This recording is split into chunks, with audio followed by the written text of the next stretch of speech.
MKS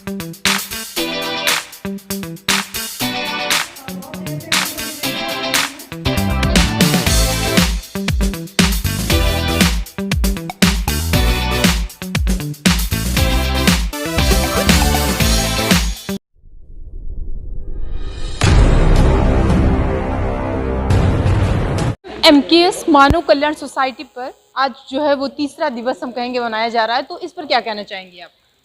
देखिए, मानव कल्याण society हमने एक समाज सेवा के लिए शुरू की थी और मुझे भी नहीं पता था कि ये इतना बड़ा कारवा हो जाएगा। बस हमने तो ऐसे ही सोचा था कि भाई मानव का कल्याण करते हैं, क्योंकि जब लेबर माइग्रेंट हो रही थी तो हमें ये लगा कि इनके पास ना खाने को है ना रहने को है, और ऊपर वाले ने हमें बहुत अच्छा दिया है कि हमारे पास सब कुछ है, तो हमने लगा कि क्यों ना हम इनके लिए कुछ करें। हमने बस इसको सोच के इनिशिएट लिया था, लेकिन मुझे खुद नहीं पता था कि ये इतना बड़ा कारवा हो जाएगा और ऊपर वाला हमारा इतना साथ देगा। मैम, ये कारवा जो है ये कहाँ तक फैला हुआ है? ये हमारा कारवा अभी हमारी इसकी 28 ब्रांचेज ऑलरेडी हो चुकी हैं। 8 स्टेट्स में हम इस पे काम कर रहे हैं। अच्छा। और सभी जगह हम अलग अलग फील्ड्स में हैं, कहीं एनवायरनमेंट पे, कहीं एजुकेशन पे, कहीं लीगल पे, कहीं चाइल्ड्स पे, कहीं वुमेन्स पे, कहीं हम नारी शक्ति सशक्तिकरण पे, मतलब हर अलग अलग फील्ड में अलग अलग जगह पे हम काम कर रहे हैं। मतलब कोई ऐसा फील्ड अगर हम जाना चाहें तो इसे मानव कल्याण सोसाइटी से एमकेएस से कुछ छूटा नहीं है जो जिसमें आप ना हो? देखिए, हमने जो मोटिव रखा, हमने जो नाम रखा वो रखा है मानव कल्याण। अब मानव कल्याण में तो हर चीज आती है, तो कोई भी फील्ड छूट भी नहीं सकता है। सर, क्या कहेंगे, आज एमकेएस का जो है वो तीसरा दिवस मनाया जा रहा है? बधाई की पात्र है मैडम। हाँ। और मैं इस मानव कल्याण सोसाइटी में एज ए ट्रेजरर पद पे हूँ, कोषाध्यक्ष हूँ। बहुत खुशी का पल है और ये सौभाग्य, इसका क्रेडिट हमारे अध्यक्ष जी को जाता है, क्योंकि उस टाइम हमने ये कारवा चालू किया था जब लोग कोरोना टाइम में अपने घर में से बाहर नहीं निकल रहे थे।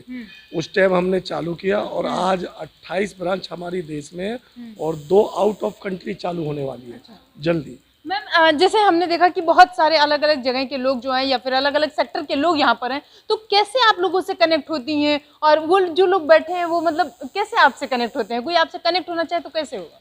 देखिए, हम बस अंदर दिल में इच्छा होनी चाहिए कि हमें मानव कल्याण करना है, सब अपने आप कनेक्ट हो जाता है, ऊपर वाला सब करता है। ठीक है, हमारे मनुष्य के करने से कुछ नहीं होता है।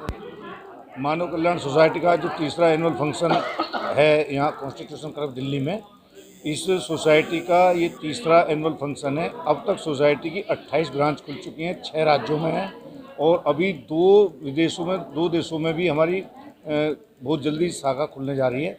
मानव कल्याण सोसाइटी मानवता के लिए तत्पर है, प्रतिबद्ध है, संकल्पित है और जितना कोरोना काल में जब लोगों ने अपनी आशाएं छोड़ दी,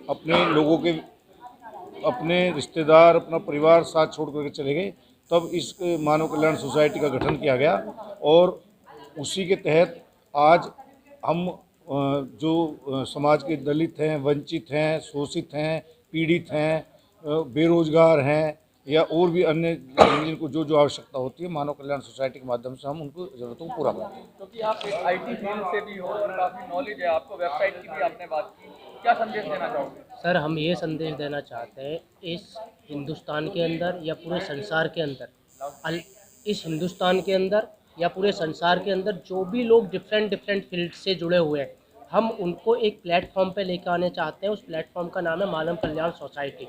अगर सपोज करो मैं मानव कल्याण सोसाइटी का मेंबर हूँ और मेरे को डॉक्टर की रिक्वायरमेंट है, एम्स के अंदर डॉक्टर चाहिए, तो हमारे पोर्टल पे जाइए, वहाँ से आपको लिंक मिलेगा, आप उनको कॉल करेंगे, डायरेक्ट आपको जो भी गरीब है, शोषित है, वंचित है, आपको डायरेक्ट तुरंत हेल्प की जाएगी। जैसे आपके पास एमकेएस का आईडी प्रूफ होगा।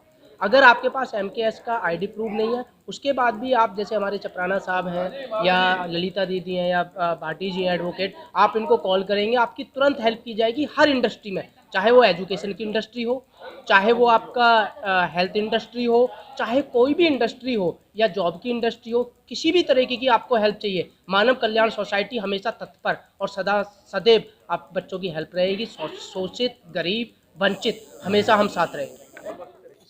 नमस्कार, मेरा नाम ज्योति भाटी एडवोकेट।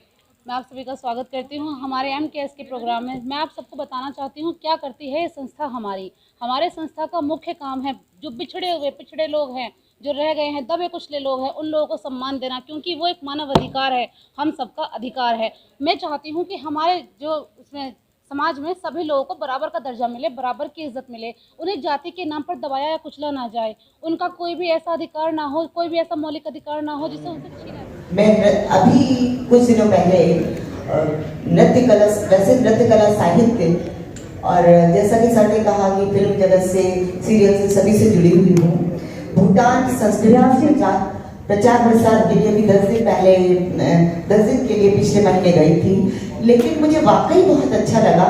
वहाँ हमारी संस्कृति को बहुत प्यार करते हैं लोग और हिंदी बोलने में हिंदी भाषी बहुत लोग हैं और हिंदी के गाने वहाँ के गाइड लोगों ने हमें रास्ते में सुनाए, वो सब देखकर बड़े अचंभित हुए और वहाँ की भाषा और संस्कृति को लोग बहुत पसंद करते हैं। मुझे वहाँ सम्मान मिला नृत्य के लिए, पहाड़ी नृत्य किया था मैंने। मैं कथक डांसर हूँ वैसे तो, लेकिन पहाड़ी